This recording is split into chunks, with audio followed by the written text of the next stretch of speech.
up, you guys? We have a lot of things happening this month. We're gonna get you updated on the latest news on comics and geek culture. We have a lot to talk about, so let's get on to it. I'm Aaron. I'm Rally. And this is DrawINK Weekly.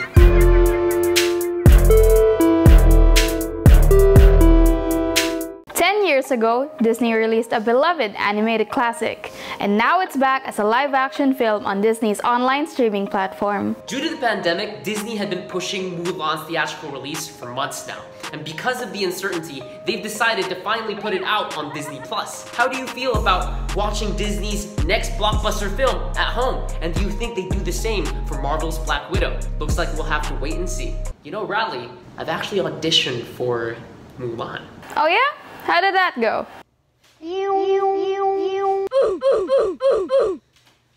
They had other plans.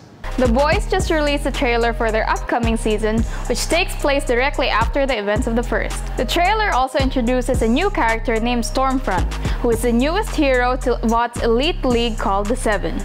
I'm excited to see what the Butcher and his team has in store for us this September. I just can't believe that. Don't tell me anything. Okay. Well, moving on. Marvel's Avengers has just announced Spider-Man to be one of its playable DLC characters exclusive to PlayStation. This received a lot of backlash, especially from those with other consoles, simply because it's Spider-Man. There's gonna be other characters as well coming into this DLC package, and these will also include, like, you know, Green Hawkeye, and hopefully a lot more. This probably isn't connected to the Spider-Man PS4 game, but I can't wait to see our friendly neighborhood wall crawler fight alongside Earth's mightiest heroes. Yeah, so what are you most excited for? Let us know in the comment section down below. It looks like we have a really exciting month ahead of us. Now just wait a minute, we have to see this week's Artist Spotlight.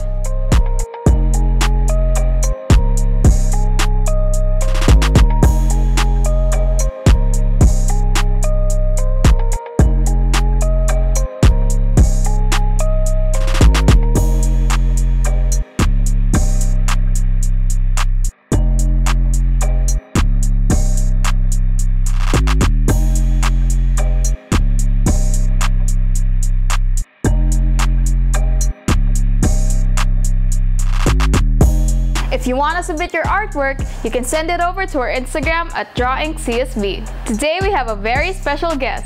The president of DrawINK himself, Paolo Cruz. What's up, President Paolo? What's up? What's up, guys? What's up? What's up, Aaron? What's up, Rally? Hi. Hi, Kuya Pao. Today, we are going to be showcasing your comic book, Buster Mike. What can you tell the audience who don't know you yet about you as an artist?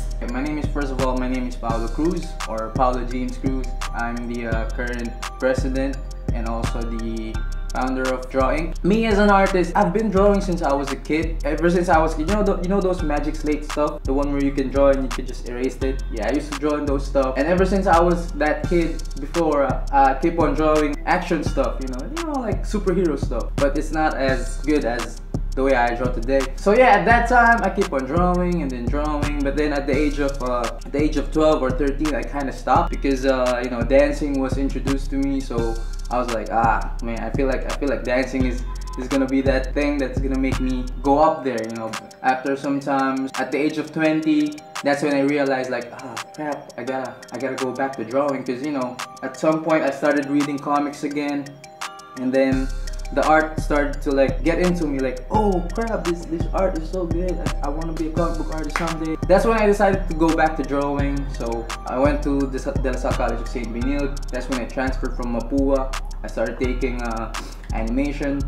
From there, the passion never left, up until now. Cool, that sounds awesome. Since you've been drawing a lot, I hear that you're also drawing up a new comic. Can you tell us a bit more about this new comic you have? So Buster Mike is about a professional boxer. So he's well known in the Philippines. His name is Michael Dimagiba. There's this fight that he has in the Philippines. Something happened. There's this creature that attacked the arena. When the attack happened, a lot of people died. At the same time, his coach died. At the same time, he lost both of his arms. So what happened? A lot of people died at that event, and then he was presumed dead when that attack happened. So nobody knows where he is. There's this doctor. He saved Michael Dimagiba and brought him to his lab, and then that's when his limbs was replaced with mechanical arms. A lot of people might think, nah, it's just the typical cyber mecha type of story, but no, actually Dr. Smith is actually a physicist. He's that doctor here in the Philippines that actually focus on helping the Filipinos in revolutionizing that mechanical era. It helps the community to use mechanical robots to improve our day-to-day lives. It's a typical superhero comic book story, but what I did with Buster Mike is I kind of like twisted the idea of mythic at the same time with cyberpunk, something like that. So I've noticed you've been doing a lot of world building in this entire story arc that you are making. Where exactly is Buster Mike taking place? What's the setting gonna be like? It's set actually in early 2030s. We're still not that developed yet. You know, technology is still coming in, but it's still not revolutionized. So in Buster Mike, I want people to see that besides the character development, that development from the Filipino community like this, that all we have, like that from there's going to be an industrial revolutionizing the whole thing about how we use technology and physics and mechanics. Right, Buster Mike has a mix of like Filipino folklore and cyberpunk and a bunch of magic systems and that. What made you want to mix sci-fi stories with Filipino folklore plus Filipino life and boxing? You know, I've been a fan of superheroes. At the same time, I'm a fan of myth, and then at the same time, cyberpunk and science. So I was like thinking, wow, I want to create a story that'll mix this elements. Then I was in the gym, I was practicing boxing, and I was hitting the heavy bag. I don't know, all of a sudden I was thinking about the metal, because I was hearing someone at the side doing bench press. And I can hear the metal clanging while he was doing bench press, and I was hitting the heavy bag. So it was like kind of sinking. That's when I started, oh my god, I'm gonna create a superhero. He's a fighter, he's a boxer, then something happened, his arms turned into bionic cyber arms, and then that's it. I'm gonna go from there and I'm gonna create the lore. It's me being me training in boxing and watching boxing at the same time watching anime, at the same time watching superhero movies. Yeah. In designing Buster Mike, what tone did you take into designing all of its characters and its scenery? So since it's set in the early 1930s, still the same, pretty much the same.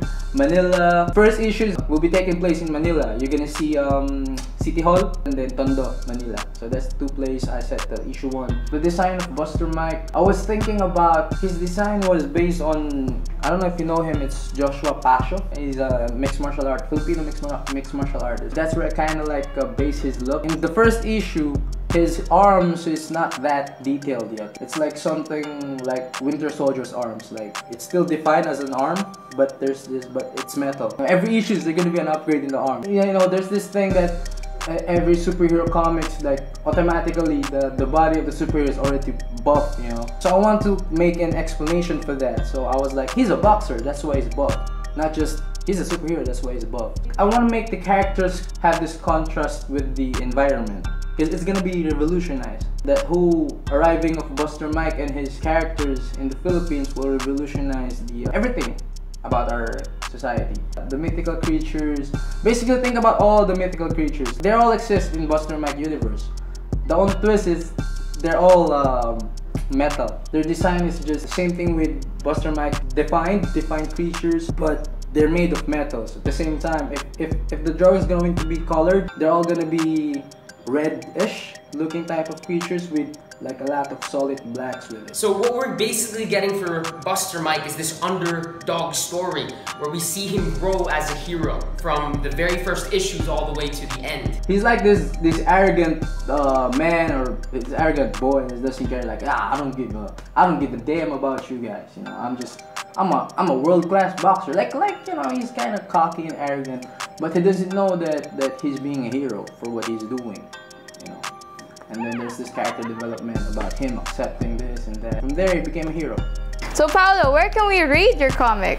Oh, you can find my comics in your nearest local comic book shops. You can find it in Marvel and DC Publishing. Joke, I'm just joking. It's going to be released next week for free. Like, everyone can read it. As long as you guys like Drawing page, it's going to be for free. So yeah, you're gonna find it in our official page, DrawINK CSB. Also, if everything became good and everything is and school is back face to face, we're gonna print our comics and then we can sell it to you guys. Hey Paolo, before we end this session, do you have anything to shout out to some of the people here who are fans of DrawINK? For DrawINK, there's White Shadow. White Shadow is being written right now. So I'm going to be the main artist for that. And then after that, I'm gonna start writing Buster Mike #2. So it's going to be the origins.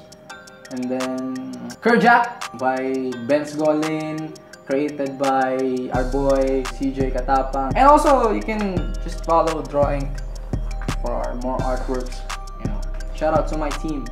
I love you guys. Thank you so much, Paolo, for all your time and for being patient with us in this entire interview. Thank you for giving us the deep scoop on what Buster Mike is all about. So everybody, make sure to check out Buster Mike as soon as it is released. It's my pleasure, my pleasure. So, that's Buster Mike. Yeah, it's so interesting to see DrawINK releasing so many variations of comics. Very. So if you'd like to keep posted on all things DrawINK and Buster Mike's very first issue, be sure to follow us on Facebook and Instagram at DrawINK CSB.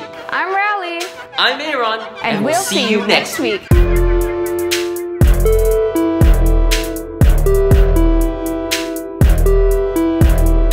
I really hope that they have Spider-Gwen in this, like, frick, man. If they had Spider-Gwen, I'd buy that.